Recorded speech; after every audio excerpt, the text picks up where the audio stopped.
Oke, ya, baik Pak. Jadi kita sambil menunggu Pak Yongki untuk mempersiapkan materinya pada malam hari ini, kami mengingatkan kembali ya untuk Bapak Ibu bahwa nanti di hari Jumat akan ada keju. Keju yang akan diampu oleh Dr. Reza Watimena dengan tema Habernas dan Ruang Digital Publik. Dan di bulan yang akan datang kita akan ada kelas, yaitu kelas keju dan juga kelas kalbu. Dan spesial di kelas keju akan diisi atau diampu oleh Romo Daniel Biantoro, dan juga di kelas kalbu akan diisi oleh Pendeta Sucipto Subeno. Jadi 1 bulan full kita akan diampu oleh kedua pembicara yang luar biasa ya Bapak Ibu. Nah, bagaimana cara mengikutinya bagi Bapak Ibu yang ingin untuk mengikuti acara-acara menarik di bulan-bulan yang akan datang? Bapak Ibu atau sahabat Circles dapat menghubungi admin Circles di 083 kali 6193 103. Saya ulangi lagi di 083 kali 6193 103. Baik, saya melihat di sini sudah ada share screen dari Pak Yongki ya. Apakah Pak Yongki sudah siap Ya, siap. pada malam hari ini? Oke, Ya. baik. Saya persilahkan Pak Yongki. Ya, terima kasih.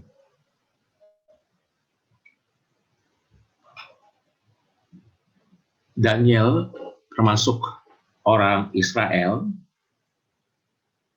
persisnya Yehuda, yang ditawan ke pembuangan di Babilonia oleh waktu itu Raja Babilonia itu Nebukadnezar kedua.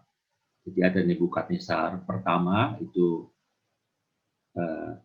tidak dimasukkan ke dalam tokoh Alkitab, tapi yang berperan di Alkitab itu Nebukadnezar kedua.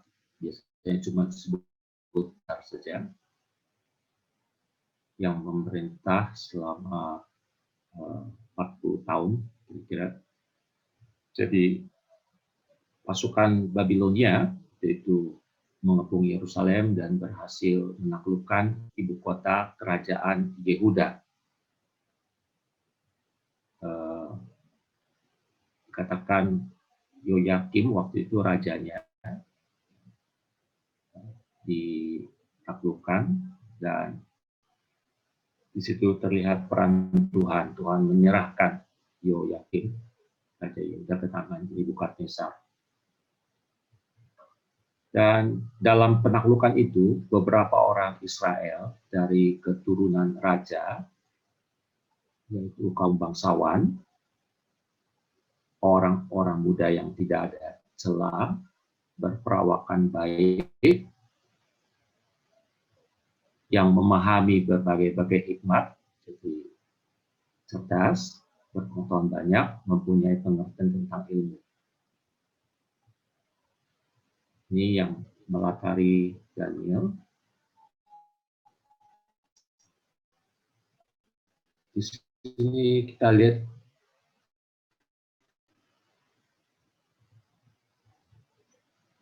yang merah tua ini, kerajaan Babilonia waktu itu, yang bukan lagi kerajaan, itu sudah imperium ya. Lalu di sini Yerusalem, titik ini Yerusalem. Jadi kalau kita mengikuti arahnya, mereka dibuang, mereka akan melakukan perjalanan cukup jauh ke Babilonia dengan berjalan kaki tentunya. Di sini kerajaan Babilonia berpusat, yang sekarang adalah Iran. Lalu di sini Babilonia, sekarang itu Irak.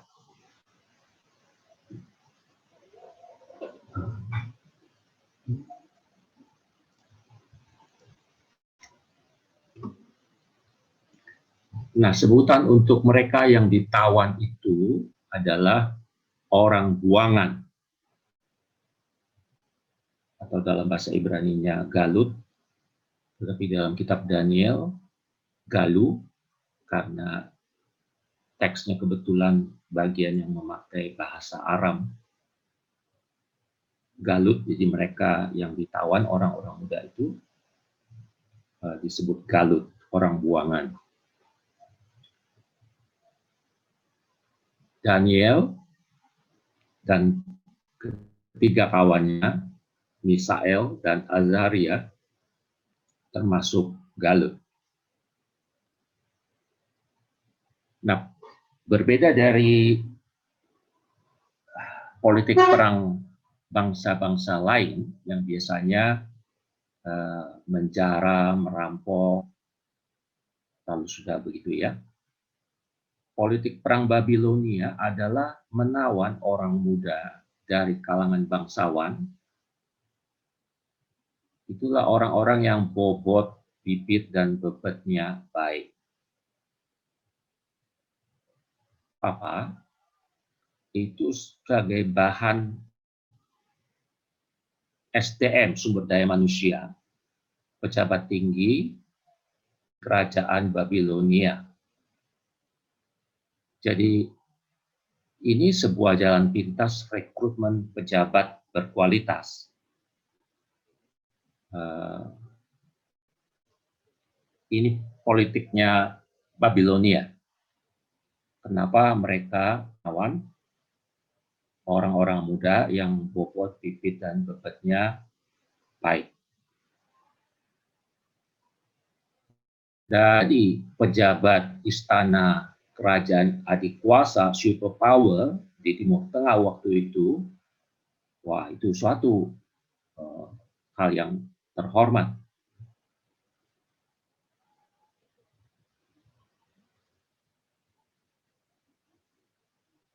Problem merekrut orang asing, apalagi diproyeksikan sebagai pejabat, adalah nasionalisme.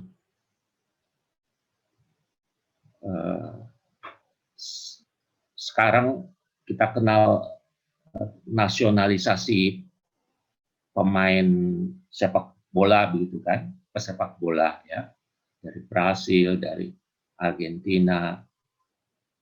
Tapi rasanya entah kapan kita bisa rekrut misalnya orang asing jadi gubernur, jadi bupati di Indonesia. Sepertinya belum ada presiden itu ya. Jadi memang problem merekrut orang asing sebagai pejabat itu adalah nasionalisme. Apakah mereka bisa memperjuangkan kepentingan nasional, dalam hal ini loyal hanya kepada Babilonia.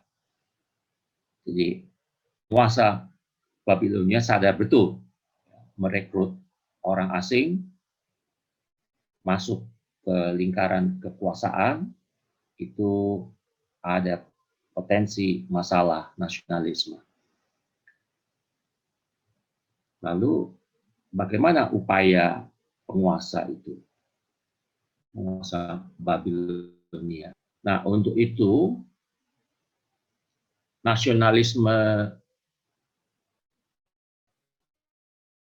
Yahudinya Daniel dan kawan ulang agar mereka benar-benar seperti orang Babilonia dalam laku dan pikir, luar dan dalam.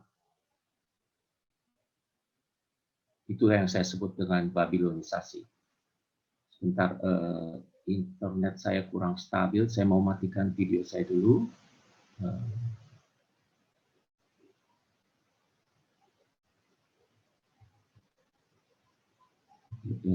Video saya sudah mati.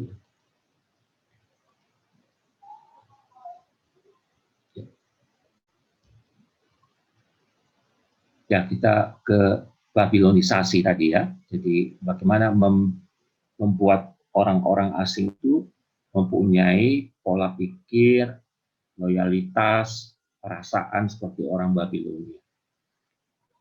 Prosesnya itu Babilonisasi. Agar menjadi pejabat yang terampil dan loyal, para tawanan muda itu dididik selama 3 tahun untuk nantinya bekerja dalam istana raja, bekerja pada raja langsung. Nah, mereka dididik selama 3 tahun di bawah pengawasan kepala pegawai tanah bernama Aspenas.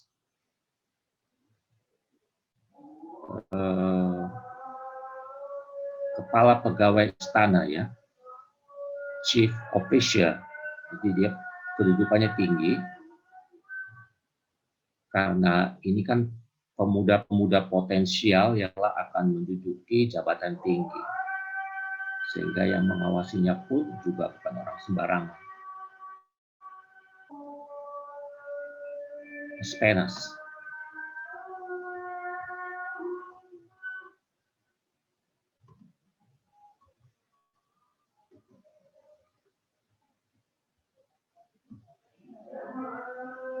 Tiga hal politis dalam Babilonisasi. Pertama, politik bahasa. Kedua, politik nama. Ketiga, politik makanan. Yang pertama, politik bahasa. Mereka harus belajar, orang-orang muda ini harus belajar tulisan dan bahasa orang Kasdim. Bahasa orang itu bahasa Babilonia kuno yang amat sulit dan tak dimengerti bahkan oleh kebanyakan orang Babilonia. Barangkali sebagai perbandingan itu seperti bahasa Kawi bagi orang Jawa.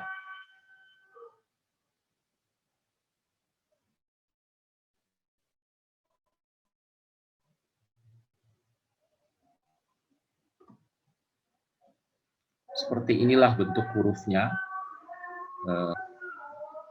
bahasa Kasdim. Ya. Kalau kita lihat sekitar huruf-huruf kuno zaman dulu itu lukisan ya, jadi belum abjad Romawi seperti kita sekarang ini ya. Jadi untuk huruf A ini ya, seperti gambar-gambar.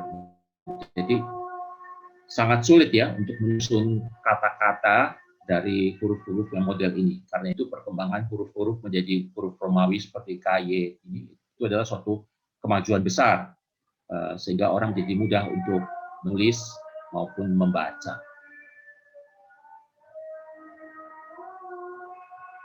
Ini bentuk-bentuk huruf yang Daniel dan kawan-kawan.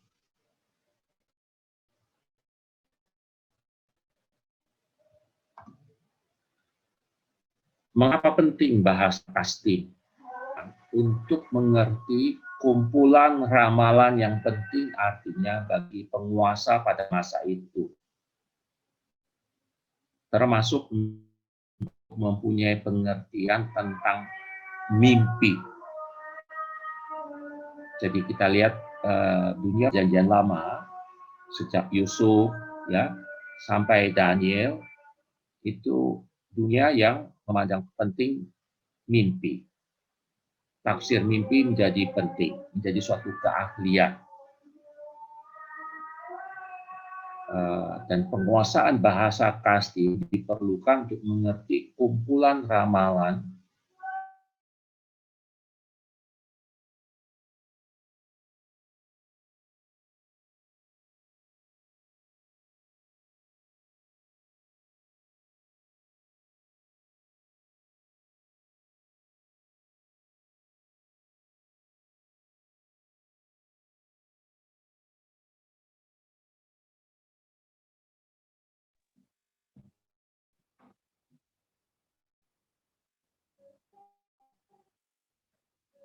Ya, baik. Pak Yongki, apakah bisa mendengar suara saya?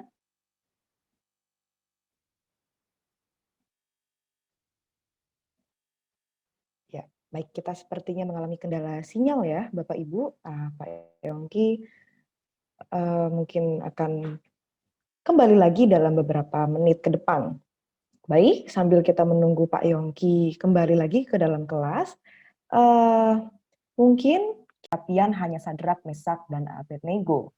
Namun dalam tuturan penjelasan banyak dikatakan bahwa Daniel nyaris tewas karena masuk perapian. Daniel tidak masuk perapian. Apa yang membuat Daniel bisa lolos? Dalam Daniel 3 ayat yang ke-20. Oh ya ya ya ya, Ibu Magda, terima kasih ya. Jadi tadi saya salah menyebut ya.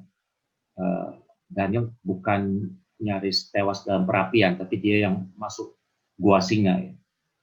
Ya, jadi terima kasih Bu Magda atas koreksinya. Apakah ini koreksi atau sebuah pertanyaan tadi? Sebuah pertanyaan sih Pak. Sepertinya beliau menanyakan di mana si Daniel ya. Oh, Kenapa Daniel bisa lolos ya, gitu. ya, ya, Dalam ya, oke, Daniel oke. 3 ayat 20. Ya, sekali lagi teks ini tidak mengatakan apa-apa, jadi ya mungkin barangkali dia sedang dapat penugasan ke luar negeri atau lagi ada di mana, nggak tahu lah gitu ya. Tapi memang pasal 3 itu fokusnya pada ketiga sahabat dan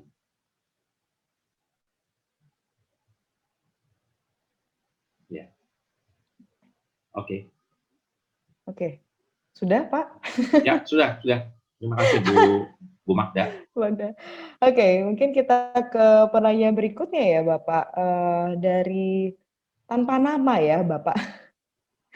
Jadi beliau mengatakan ada politik bahasa, nama, makanan, dapat saya maknai sebagai upaya brainwashing kepada 4 pemuda cerdas Yehuda untuk kepentingan kerajaan Kasdim. Nah, mengacu pada ungkapan Noam Chomsky dalam buku Neokolonialisme Amerika Serikat, di mana agar orang-orang dapat loyal atau mengabdi pada ideologi kapitalisme, maka upaya brainwashing itu dapat dilakukan salah satunya dengan mendesain kurikulum pendidikan, sehingga sekolah ibarat pabrik yang memproduksi manusia-manusia kapitalis, dan cara ini terbukti efektif karena kapitalisme tetap menjadi ideologi yang kuat. Nah, dalam konteks ini, maka penjajahan yang dilakukan kaum kapitalis adalah dengan penjajahan pengetahuan. Namun, kita tidak menyadarinya karena begitu manipulatif. Nah, dari teks, kita belajar bahwa keempat pemuda tetap kritis meski sudah dipolitisasi. Nah, menurut Bapak, bagaimana dengan gereja ya saat ini menjaga dirinya agar tetap kritis dalam konteks global kapitalisme yang menggurita, sehingga tetap kritis dalam suara profetisnya? Silakan Pak Yongki. Ya, saya sepenuhnya sepakat dengan Chomsky tadi. Chomsky itu seorang Yahudi, ya, profesor di MIT, tapi dia sangat kritis kepada negara Israel yang sekarang ini, ya, untuk segala tindakan-tindakan yang melanggar HAM-nya itu. Dan dia juga sangat kritis kepada pemerintah Amerika Serikat yang begitu saja mendukung sepak terjang Israel di Timur Tengah. Itu sebagai tambahan saya untuk Chomsky, seorang sosok yang buat saya berani melawan arus dan sudah diakui oleh dunia. Kalau ditanyakan kepada saya tentang bagaimana gereja seperti ini, ya tentu saya tidak bisa menjawab karena gereja biasanya tidak menyadari ada pengaruh-pengaruh yang disebutkan tadi. Tapi Bu Hana, bolehkah ini dibuka kepada floor? Karena pertanyaan ini penting. Barangkali ada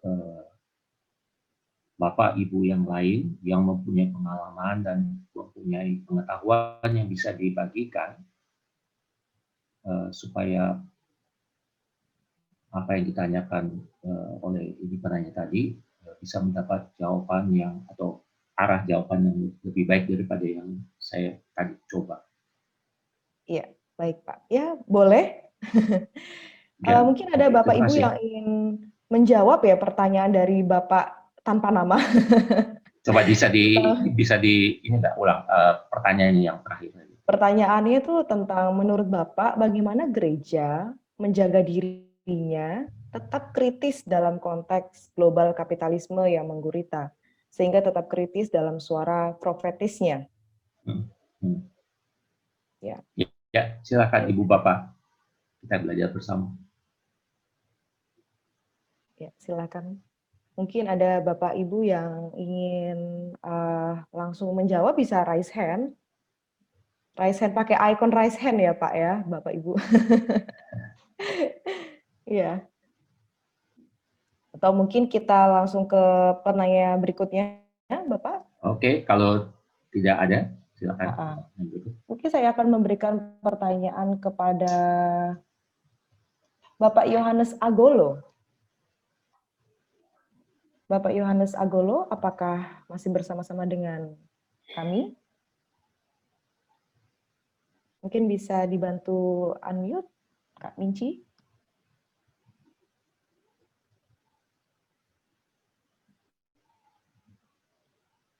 Ya. Oke, baik. Atau mungkin belum ada ya. Oke, saya akan bacakan. Selamat malam Ibu Hana. Oh iya, selamat malam Pak. Silahkan Pak memberikan pertanyaannya. Cukup dibacakan saja oleh Ibu Hana. Namun kalau Pak Yongki menginginkan saya sampaikan, saya akan bacakan. Ya, bacakan Pak. Oke. Ya, silakan. Shalom Pak Yongki.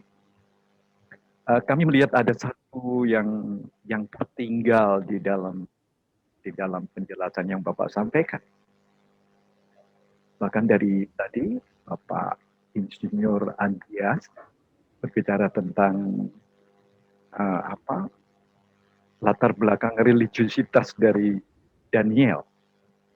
Saya melihat tidak mungkin orang Yahudi itu meninggalkan budayanya di dalam kehidupannya. Jadi kami melihat bahwa Daniel, kenapa dia bisa tidak memakan makanan yang najis menurut dia? Karena mereka memiliki barometer Taurat Musa. Mereka hanya mengikuti karena mereka taat patuh dengan apa yang sudah disampaikan di dalam Taurat. Sehingga mereka tidak mau memakan makanan dari raja yang mungkin itu daging babi dan lain sebagainya. Konteks kenajisan itu adalah terukur dari pemahaman mereka yang tinggi, yang patuh terhadap Taurat Musa. Demikian Pak Yongki, mohon maaf sebelumnya. Ya, terima kasih Pak Yohanes. Ya, saya tidak menolak apa yang Pak Yohanes tambahkan. Terima kasih. Tapi saya sengaja tidak mau memasukkan penjelasan itu karena saya mempunyai kesulitan juga Pak kalau saya menjelaskan itu seperti tadi. Jadi kan ini percobaan 10 hari. Jadi, kalau itu gagal kan itu artinya mereka tetap akan makan makanan yang najis. Yang tadi diasumsikan najis kan. Pasti mereka harus makan itu. Jadi saya terbuka untuk opsi tafsir bahwa ini mungkin makanannya sendiri termasuk dalam daftar makanan yang najis, yang haram, atau opsi tafsir lain, makanannya kan kalau disajikan itu kan dia juga nggak harus makan semua, pasti banyak sekali. Jadi dia kan, oh kalau itu ada babinya itu enggak begitu kan. Opsi saya yang lain itu adalah ini lebih pada alasan.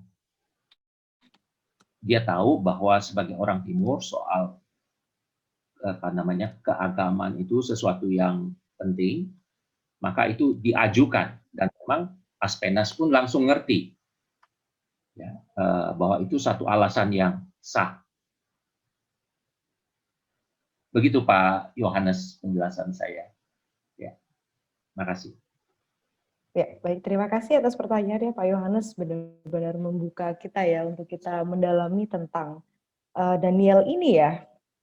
Oke, baik. Dan kita langsung saja ke saya memberikan kesempatan kepada Bapak Steve Budiman yang ada di Bandung. Bapak Steve Budiman selaku dosen PL juga di SCT Inti Bandung. Mungkin saya persilahkan untuk memberikan komentar atau pernyataan mengenai topik ini. Teman saya ini, Oh, Pak iya Steve. Pak. Iya Pak Steve, silahkan Pak Steve. Sementara saya tidak akan memberikan komentar, saya menikmati sekali. Terima kasih Pak Yongki untuk pemakarannya. Silahkan Pak. Ya, oke. Oke, baik. Atau boleh nggak Pak itu Pak, Bapak memberikan semacam arah jawaban untuk pertanyaan yang tadi itu loh Pak, yang Chomsky itu yang disinggung. Apakah bisa. kan Bapak aktif di gereja Kristen Perjanjian Baru ya? Apakah Bapak lihat ada apa yang disinyalir oleh penanya anonim itu sesuatu yang real? Kalau real, apakah ada usaha dari gereja Kristen Perjanjian Baru secara sadar begitu ya untuk menangkalnya atau apapun itu? Kalau ada Pak Steve, silakan. Ya, silakan Pak Steve. Bisa diulang pertanyaannya seperti apa? Kalau saya bisa tanggapi, saya akan tanggapi Pak. Oke, silakan Han. Oke, baik, saya akan mengulangi kembali pertanyaannya dan saya akan koreksi bahwa ini bukan dari Bapak tanpa nama, tapi sudah ada namanya dari dari Pak Rio. Pak Rio Semahu. Oke, Pak Rio. Iya. Oke, baik. Jadi pertanyaannya dari teks yang telah kita baca dan kita pelajari tentang Daniel ini bahwa keempat pemuda ini tetap kritis meski sudah dipolitisasi. Dan menurut Bapak, bagaimana gereja menjaga dirinya tetap kritis dalam konteks global kapitalisme yang menggurita, sehingga tetap kritis dalam suara profetisnya? Silakan. Masih belum terpikirkan oleh saya, Pak Yongki. Iya kan, oke. Oke, Pak. Jadi apa? Itu sesuatu yang bukan menjadi isu yang besar gitu Pak di gereja ya Pak ya, di lingkungan gereja Bapak. Mungkin ya, mungkin karena latar belakang gereja kami lebih banyak etnisnya etnis Tionghoa sehingga kurang terlalu berinteraksi dengan hal-hal perpolitikan seperti itu Pak. Gitu. Ya.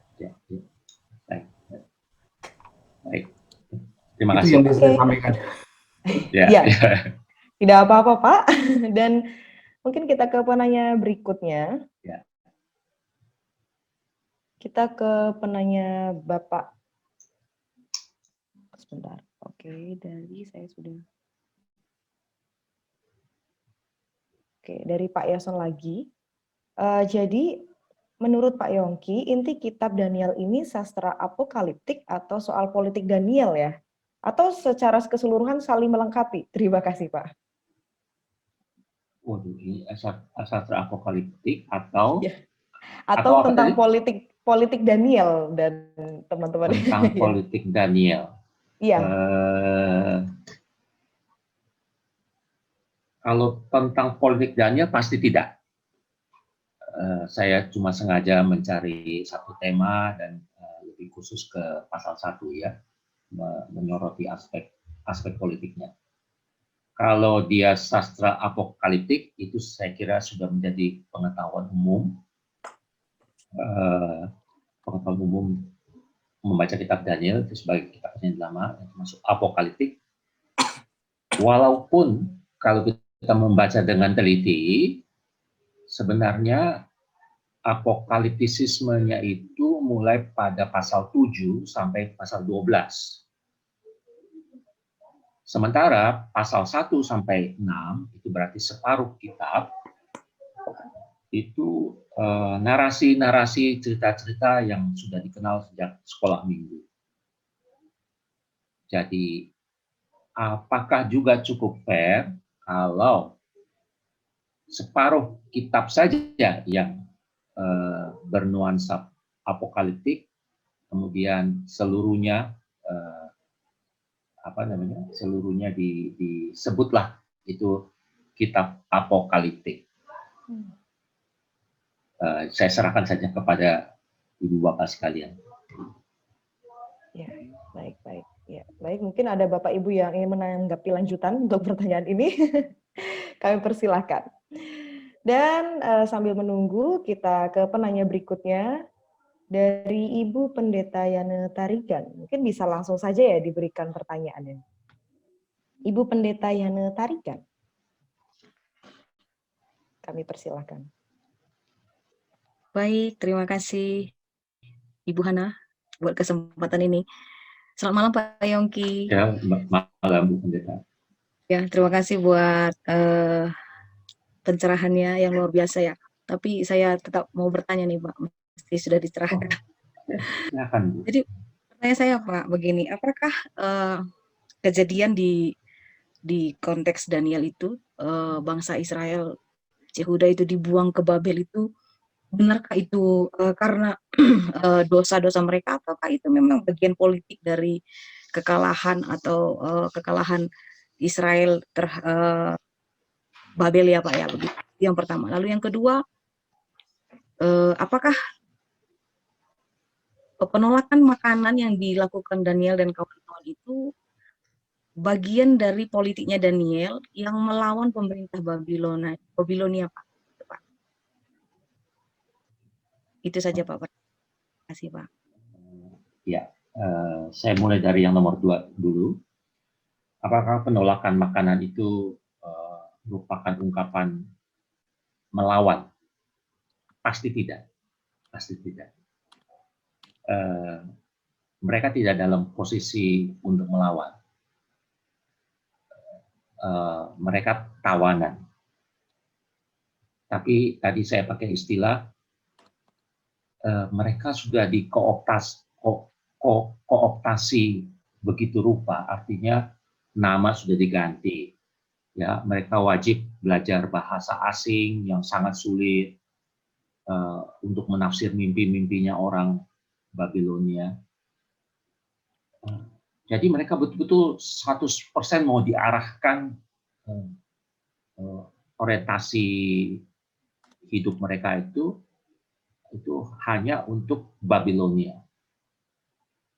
Saya tadi katakan mereka nggak mau itu 100%. Mereka masih mau ada satu ruang kecil di mana mereka tetap bisa mengalami Tuhan yang mereka kenal sejak kecil. Ya. Kalau nama mereka nggak bisa lawan karena semua orang memanggil mereka dengan nama yang baru, Belsasar untuk Daniel, Sadrak, Mesak, itu kan. Suruh belajar, ditugaskan untuk belajar bahasa. Lah, itu kan bagus, yang lain dicambuk, di apa, ini kan disuruh belajar. Jadi itu juga mereka pasti nggak bisa lawan. Nah, mereka coba, yang mereka rasa bisa, ada celah, itu di makanan. Apakah mereka bisa di situ hidup bergantung kepada Tuhan melalui makanan sederhana, agar nanti mereka kan seumur hidup ingat kalau mereka sukses, mereka pintar, mereka bekerja di kerajaan, aku bukan karena makan makanan dari dapur istana, peduli amat itu Tuhan, seperti di Amsal tadi, ya, takut akan Tuhan adalah permulaan pengetahuan, begitu. Jadi itu bukan bukan satu perlawanan.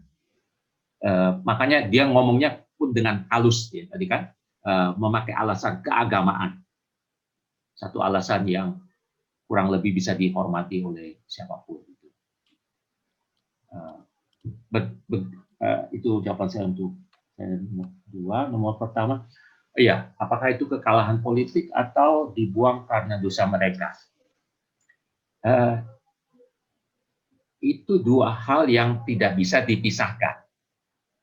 Jadi kalau secara sejarah itu mereka ditawan, mereka kalah seperti perang-perang biasa. Tapi karena mereka melihat dari kacamata iman, maka orang Israel, para nabinya,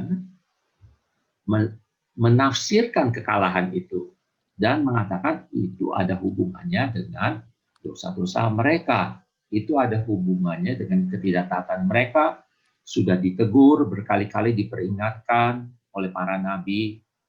Bayangkan, kerajaan itu mulainya tahun 900-an, sudah mulai kerajaan. Lalu kemudian kerajaan utara dulu, tahun 721 sebelum Masehi, kerajaan utara yang beribu kota di Samaria itu yang kemudian ditaklukkan oleh Asyur. Tamat sudah kerajaan utara. Artinya kerajaan selatan, kerajaan Yehuda ini kan sudah lihat saudara mereka dibuat tamat riwayatnya karena jelas sekali penyembahan berhala di Samaria. Dan mereka dikasih waktu 140 tahun. Sebelum tahun 586 mereka betul-betul total diakhiri juga. Jadi mereka punya waktu kira-kira 1,5 abad untuk berubah, untuk belajar dari pengalaman saudara mereka di utara yang dibuang ke Asyur. Tapi tidak. 140 tahun itu tidak dipakai dengan baik. Dan akhirnya tamat sudah. Kalau ini bukan Esa. Begitu Bu Pendeta. Terima kasih. Oke, baik. Terima kasih Bu Pendeta Yana untuk pertanyaannya dan tanggapannya juga. Terima kasih Pak Yongki. Kita next ke penanya berikutnya. Langsung saja saya panggil Bapak Rego. Yang tadi sudah raise hand. Bapak Rego. Ya. Langsung saja. Ya, silakan Bapak Rego. Ya. Pertama-tama saya merasa senang bisa mendengar ceramah yang baik sekali dari Bapak Pendeta. Saya ingin menanggapi pertama tentang pertanyaan yang tadi sempat terendapkan. Saya merasa itu isu yang penting, yaitu bagaimana gereja merespon globalisasi. Menarik sekali tadi Bung Riko mengutip Chomsky. Mungkin untuk coba mengimbangkan saya mengutip Tony Giddens. Giddens berkata bahwa globalisasi itu gerakan yang turbulensi, menurunnya batas-batas antar negara, arus itu sekarang mengalir kemana. Dan di dalam beberapa karya terakhir beliau mengatakan pemeliharaan lokalitas adalah kunci salah satu untuk memelihara eksistensi negara-negara yang lemah arusnya, yang sangat mungkin terpapar globalisasi dari negara yang kuat arusnya. Nah, kalau melihat kepada gereja, isu yang paling santer adalah masalah keadilan. Kalau keadilan itu runtuh atau tidak terjadi, maka semua akan termasuk nasionalisme. Mengingatkan kita akan Mika 6 ayat 8, bahwa Tuhan memerintahkan selain berlaku adil, mencintai kesehatan, dan hidup dengan rendah hati di hadapan Allah. Saya merasa apapun sukunya dan karakteristik gerejanya, mengumandangkan, menyempahkan keadilan kepada umat, dan untuk berani mencoba dimanapun berada, dan diajarkan bagaimana untuk memiliki wawasan yang baik, mempertimbangkan apa itu yang adil, itu peran mimbar. Itu peran yang tidak bisa take it for granted. Ya itu aja mungkin yang saya, dan mungkin terakhir saya rasa Pak Yongki juga pernah di negara, saya juga pernah, maka harus juga mengajarkan bahwa waktu itu bukan hanya jadi sarana saja kita mencapai tujuan, tetapi sesuatu itu juga memiliki tujuan pada diri sendiri. Pesan dari Immanuel Kant yang masih bersuara keras sampai saat ini. Bahkan di Terima kasih. Baik, Pak Riko. Boleh diulang tadi Pak yang kedua tadi itu, karena sinyalnya kurang begitu jelas tadi. Sebelum Immanuel Kant tadi itu. Oh, mungkin saya berbicara tentang keadilan. Itu sudah saya tangkap poinnya. Lalu Bapak tambahkan lagi yang terakhir itu, katanya saya kurang membahas apa begitu tadi? Oh, bukan. Saya berkata, sepengetahuan saya, Pak Yongki pernah ada di Diriyakara. Oh ya, saya memang alumni sana. Ya, jadi saya merasakan ada getaran-getaran itu dalam setiap uraiannya khas gitu. Oh ya, khas Diriyakara gitu ya. Ya, menurut saya begitu. Tapi percampuran banyak, Bapak sudah sintetis yang luar biasa menurut saya. Terima kasih Pak Riko. Ya. Sehat selalu Pak. Ya, terima kasih ya. Oke, jadi akhirnya kita mendengarkan komentar untuk pertanyaan dari Pak Rio tadi tentang keadilan itulah. Ya, saya tidak tahu apakah Pak Rio ingin berikan komentar balik. Oh ya, Pak Rio, apakah Bapak Rio ingin memberikan komentar balik kepada kami? Iya, Bapak Rio Somahu yang telah memberikan pernyataan dan pertanyaan yang panjang. Ya, enggak Pak, terima kasih. Ya, karena balik aja Pak, karena aku pemaparan Pak Yongki itu mencerahkan gitu, sehingga teks ini saya membacanya kemudian lebih luas gitu, lebih politis gitu. Saya pernah mengkhotbahkan teks ini, tetapi hanya untuk kepentingan jemaat ya, tetapi dengan pemaparan Pak Yongki malam ini, wah ternyata canggih juga ya metode atau strategi penjajahan zaman itu ya,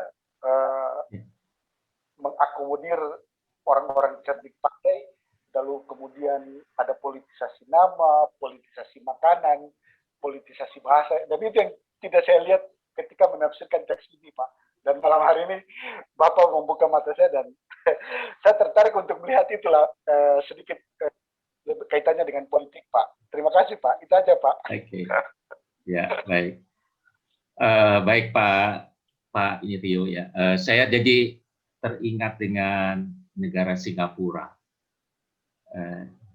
Mereka rajin berburu lulusan SMA, bahkan yang SMP pun ya, untuk kemudian bisa meneruskan sekolah di Singapura, dapat beasiswa dan kemudian ikatan kerja setelah itu beberapa tahun. Memang cuma beberapa tahun, tapi biasanya setelah beberapa tahun karena sudah nikmat, ya anak-anak kita ya terus di sana, ya. Jadi mereka berburu sampai ke misalnya di Jakarta itu ada SMA negeri yang paling bagus, SMA negeri 8 ya, lalu ke sekolah penabur misalnya atau ke kemana ya. Jadi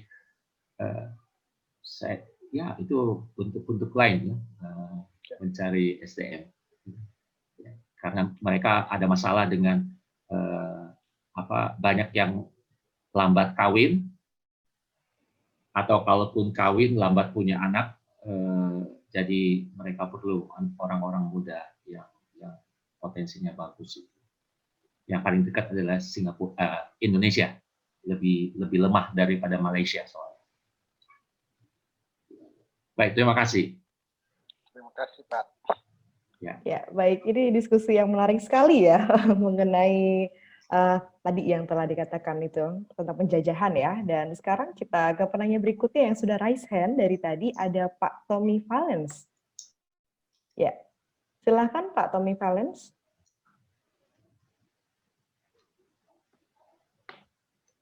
Kami berikan kesempatan untuk memberikan pertanyaan atau pernyataan kepada Bapak Yongki.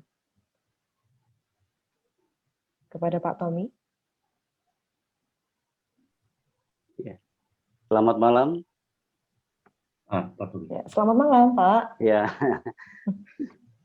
Ya, terima kasih Pak Yongki. Tadi saya sempat mengikuti beberapa rekan-rekan yang mengajukan pertanyaan. Namun di tengah itu sinyal saya agak bermasalah. Jadi apabila pertanyaan yang saya ajukan ini ada kemiripannya dari rekan-rekan yang sudah menanyakan tadi, mungkin bisa dilewatkan saja Pak ya, nggak masalah. Jadi pertanyaan saya yang pertama, dapatkah Pak Daniel dan kawan-kawan itu kita bisa mengatakan bahwa itu adalah satu aspek politisasi yang dilakukan oleh bangsa Babilonia dalam hal ingin menumpas habis orang-orang Yahudi pada waktu itu. Karena secara background bahwa tidak bisa kita pungkiri orang-orang Yahudi terkenal dengan kecerdasannya. Sehingga dengan melakukan memperalat mereka ini sebagai sebuah cara. Ya, mungkin itu yang pertama ya. Yang kedua, saya melihat dari perspektif misi gereja.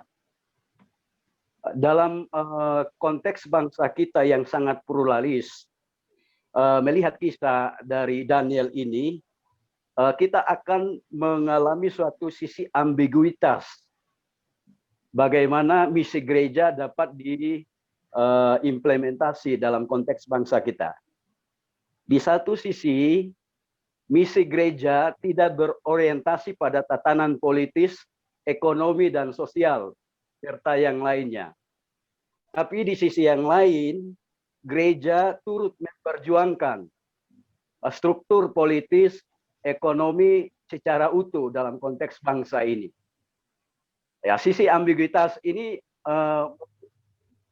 dalam konteks kita, jalan tengahnya seperti apa? Jadi saya melihatnya dari perspektif misi gereja. Mungkin dua hal itu Pak Yongki. Terima kasih. Terima kasih Pak Tommy. Bolehkah yang nomor 2 misi gereja itu diungkapkan dengan kata-kata lain atau dengan contoh?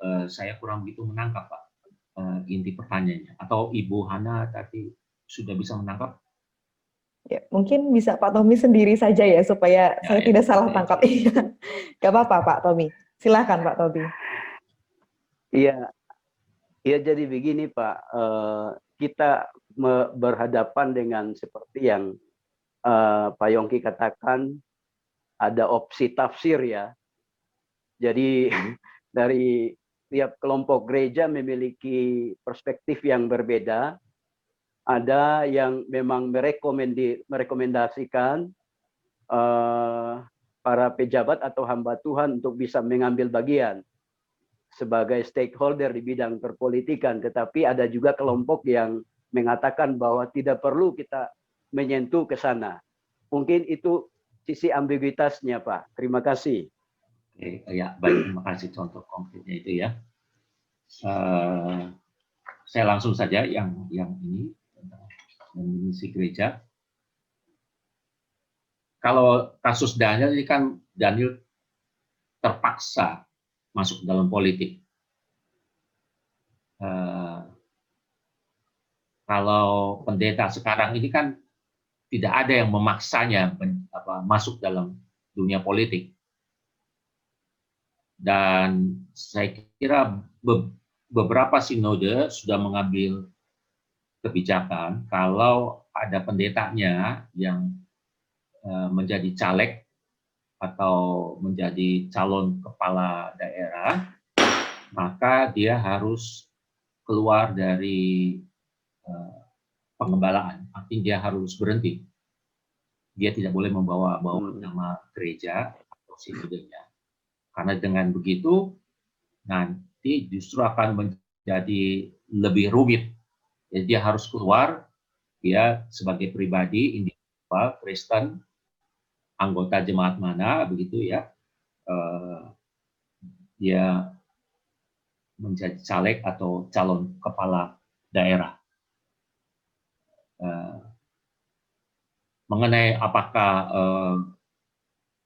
boleh atau enggak, saya kira itu berpulang kepada aturan dari sinode masing-masing. Ya. Oke. Tapi ya siapa yang bisa bisa menghalangi hasrat berpolitik yang sejak reformasi itu semakin kuat ya. Yang pertama, dapatkah apakah maksudnya ini bukan untuk menumpas habis orang Yahudi? Tidak. Ini cuma semata-mata mau jalan singkat untuk merekrut pejabat dengan potensi yang baik. Saya tidak tahu apakah Babilonia itu kekurangan bibit orang-orang muda yang potensial, tapi kenyataannya itulah politik yang dilakukan oleh Babilonia. Baik, terima kasih. Ya, baik, terima kasih. Terima kasih, Pak Yongki. Oke, baik, kita ke penanya berikutnya dari yang sudah chat, dari Ibu Magdalena.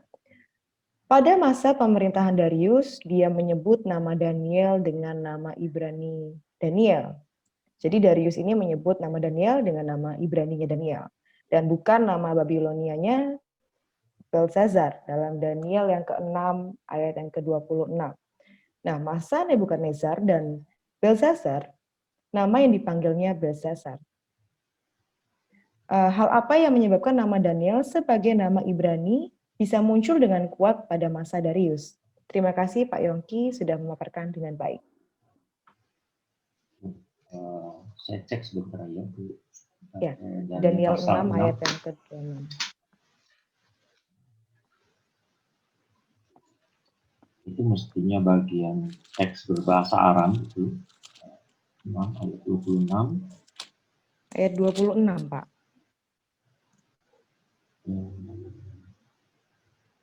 26 berbunyi, kemudian Raja Darius mengirim surat kepada orang-orang dari segala bangsa, suku bangsa, dan bahasa yang mendiami seluruh bumi, bunyinya bertambah-tambahlah kiranya kesejahteraanmu. Tidak ada kata Daniel di ayat ini. Di ayat yang ke-27 sepertinya mungkin Magda kelewatan satu. Bersama ini kuberikan perintah bahwa di seluruh kerajaan kuasai orang harus takut dan gentar kepada Allahnya Daniel. Ini pertanyaan menarik, Bu. Saya baru sadar ini.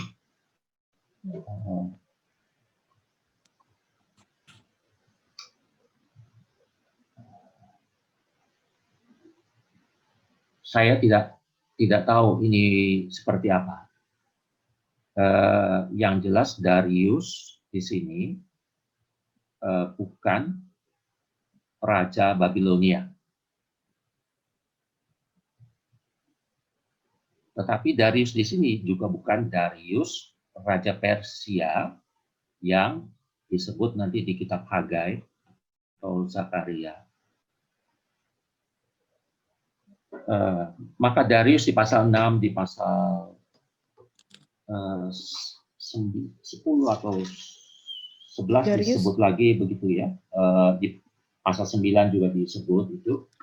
Buat para ahli tafsir, ini sosok yang misterius. Siapa dia sebenarnya? Yang jelas dia bukan Babilonia. Nah, barangkali karena dia bukan Babilonia, maka sebutan untuk Daniel inilah bukan Belsasar, melainkan Daniel. Jadi itu saja Bu Magda, saya sangat terbatas sekali untuk merespons pertanyaan Ibu yang bagus ini. Ya, baik. Terima kasih Bu Magda dan juga terima kasih Pak Yongki. Dan mungkin saya bisa sedikit menambahkan ya Pak ya tentang Darius ini. Saya lihat di Daniel 6 ayat yang pertama mengatakan bahwa Darius orang media menerima pemerintahan ketika ia berumur 62 tahun. Jadi mungkin ini bisa jadi pencaharian kita juga ya Pak ya. Ya, Ya, jadi orang media. sejauh literatur yang saya baca itu, meskipun ini orang media, jejak atau sumber-sumber historis bahwa orang ini media mengalahkan orang Babilonia itu dukungannya nggak ada, sehingga dikatakan ini siapa yang dimaksud sebenarnya? Apakah ini cuma semacam nama tokoh saja untuk keperluan retorika cara penulisan? Ya. Jadi seperti itu. Jadi Darius orang media pun juga historisitasnya dipersoalkan. Baik. Baik Pak. Baik, terima kasih Pak Yogi. Dan kita ke penanya berikutnya ya. Dari Bapak Hardian Trias Morowadi. Beliau mengatakan, hal menarik yang saya dapatkan adalah bahwa kerajaan Kastim atau Babilonia adalah penjajah yang memberdayakan.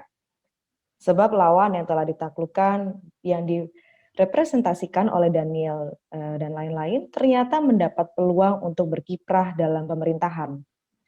Nah, hal ini mirip dengan pola merengkuh yang diberlakukan oleh Presiden Jokowi ketika juga memberi peluang bagi lawan politiknya, yaitu Prabowo, untuk turut berkiprah dalam pemerintahan NKRI.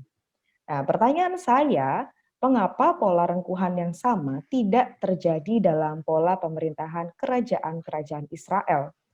Apakah terhadap kaitan antara eksklusivitas penyembahan Israel yang mereka lakukan terhadap YHWH dengan pilihan untuk tidak menghadirkan pola politik yang merengkuh dan inklusif?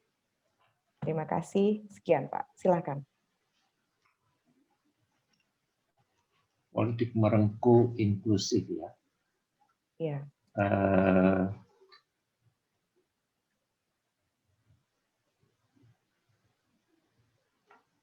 Jadi kalau dari yang saya tangkap sih, maksudnya orang-orang Kasdim, Babel ini mereka berani ngambil lawannya atau penjajahnya untuk kerja bersama-sama mereka.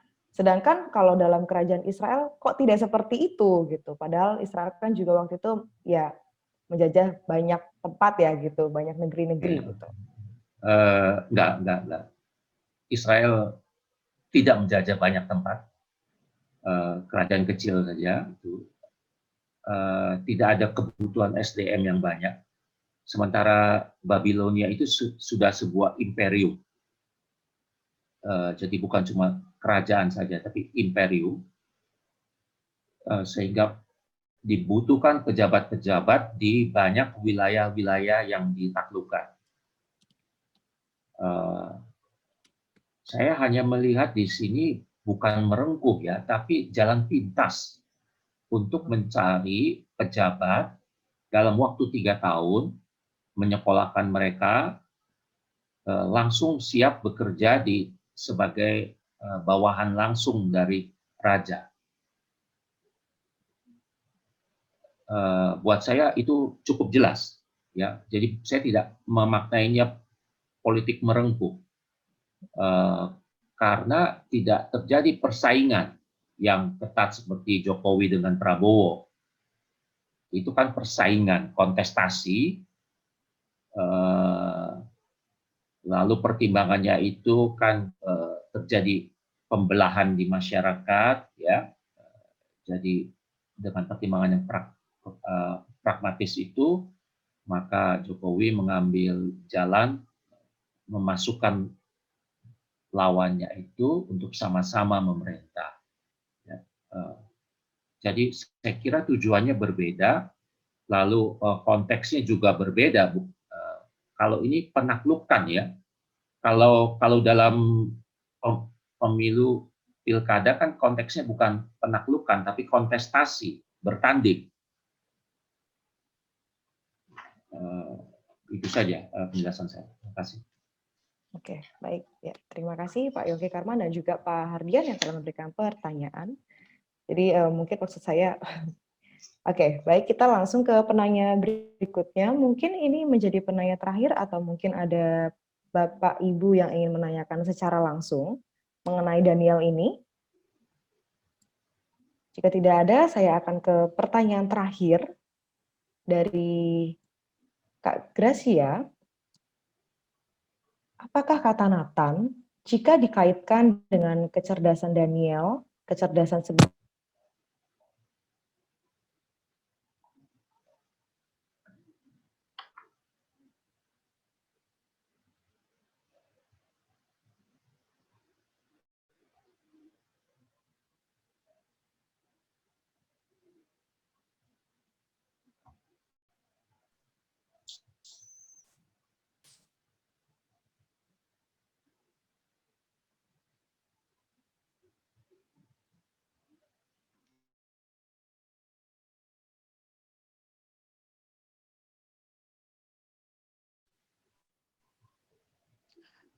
Baik, Bapak Ibu sekalian, mohon menunggu sesaat untuk moderator dapat kembali ke ruang Zoom ini bersama-sama dengan kita. Dan sambil Minci ingin mengingatkan kepada sahabat Circle sekalian untuk mengisi presensi yang telah kami bagikan di kolom chat, mengingat presensi tersebut bertujuan untuk giat Circle selanjutnya. Dan bagi sahabat sekalian yang juga belum mengisi survei yang telah kami bagikan di kolom chat, kami mohon dapat bersedia untuk mengisi survei tersebut.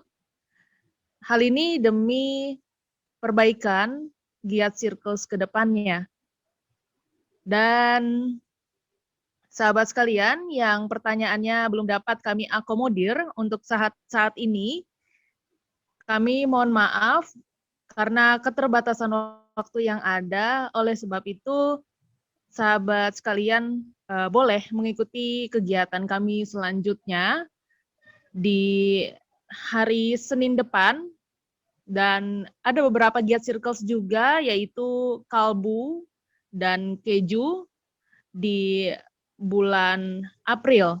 Dan untuk di hari Jumat, kami juga adakan kelas Jumat, dan ini pertemuan terakhir, sahabat sekalian. Sahabat juga dapat mendaftarkan diri. Kami masih buka kesempatan untuk sahabat yang ingin mendaftarkan diri sebagai peserta di kelas Jumat dengan pembicara Bung Reza Watimena. Beliau adalah seorang filsuf yang mendirikan rumahfilsafat.com dan juga menjadi penulis di beberapa kolom di media seperti Kompas dan kompas.id. Dan sahabat sekalian, terima kasih untuk perhatiannya, dan kini sudah kembali moderator kita, Hana, yang akan kembali mengakomodir kelas ini sampai akhirnya. Untuk Hana, kami persilakan. Ya, mohon maaf sahabat Circles kalau tadi ada kendala dari saya. Jadi tadi udah sampai mana, Kak? Mohon maaf. Nathan itu. Oh, sampai yang Kak Nathan tadi ya. Oke, baik. Saya akan lanjutkan. Oke. Saya harus lihat chat dulu. Maaf, sebentar. Mohon menunggu.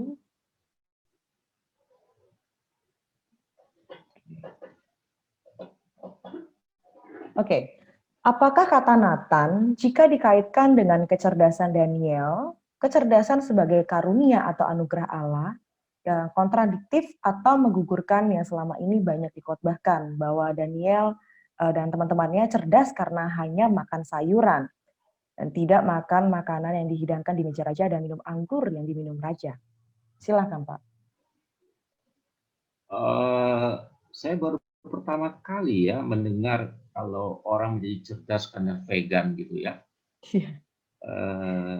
Saya kira pesannya bukan itu ya di sini. Tapi Ya, tapi pesannya ingin bergantung kepada Tuhan itu. Dan saya kira bukan soal ini ya. Oke, baik ya, karena memang pada kenyataannya ada beberapa juga, ya saya juga pernah dengar khotbah-khotbah seperti ini, dan mereka mengatakan karena makan sayur itu makanya mereka jadi pintar. Ada seperti itu, Pak. Saya pernah dengar itu. Ya, oke, baik.